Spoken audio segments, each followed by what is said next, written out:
warahmatullahi wabarakatuh. Hello everybody. I hope my friends are in good health.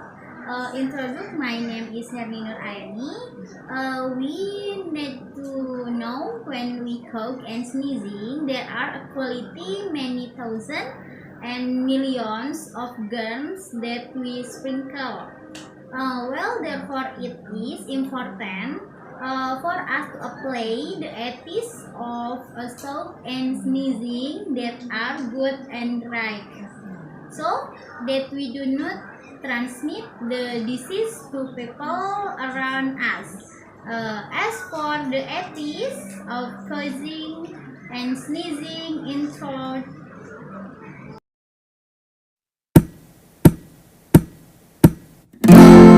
seems like everybody's got a price. I wonder how to sleep at night when the sound comes first and the truth comes second. Just stop for a minute and smile. Why is everybody so serious? Acting so damn mysterious. Go here are some good and true cough and sneezing ethics. Maybe as cool. That is all, and thank you. Wassalamualaikum warahmatullahi wabarakatuh.